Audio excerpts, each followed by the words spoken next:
കോഴിക്കോട് തിരുവമ്പാടിയിൽ വീട് കുത്തി തുറന്ന കവർച്ച നടത്തിയ മോഷ്ടാവ് പിടിയിൽ. അമ്പായത്തോട് സ്വദേശി രമേശാണ് തിരുവമ്പാട് പോലീസിന്റെ പിടിയിലായത്. കേസിൽ 4 പേർ ഒളിവിലാണ്.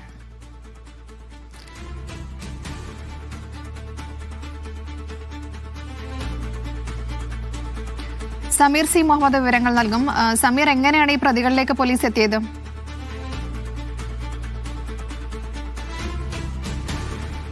നജ്മ, കഴിഞ്ഞ ദിവസമാണ് പുന്നക്കൽ വഴിക്കടവിലുള്ള നോയലിന്റെ വീട്ടിൽ മോഷണം നടന്നത്. ആളില്ലാത്ത സമയത്ത് വീടിന്റെ പൂട്ട് കുത്തി തുറന്ന് മോഷ്ടാക്കൾ സാധന സാമഗ്രികളൊക്കെ തന്നെ കടത്തുകയായിരുന്നു. പ്രധാനമായും 2.5 പവൻ സ്വർണവും അതുപോലെ തന്നെ ഡിജിറ്റൽ ക്യാമറയുമാണ് നഷ്ടമായത്. അതുമായി ബന്ധപ്പെട്ട് നോയൽ പോലീസിൽ പരാതി നൽകി. ആ പരാതിയുടെ അടിസ്ഥാനത്തിൽ തിരുവമ്പാടി പോലീസിന്റെ അന്വേഷണം തുടരുകയാണ്. ഇതിനിടയിലാണ് ഈ CCTV ദൃശ്യങ്ങൾ കേന്ദ്രീകരിച്ചുള്ള അന്വേഷണത്തിൽ പ്രതികളെ സംബന്ധിച്ചുള്ള വിവരങ്ങൾ ലഭിച്ചത്. 5 പേർ ചേർന്നാണ് മോഷണം നടത്തിയത് എന്ന് കണ്ടെത്തി. അതിനിലാണ് ഇപ്പോൾ ഒരാളെ പോലീസിന് പിടികൂടാൻ കഴിഞ്ഞിരിക്കുന്നത്. അമ്പായത്താട് സ്വദേശിയായിട്ടുള്ള രമേശാണ് ഇപ്പോൾ അറസ്റ്റിലായിരിക്കുന്നത്.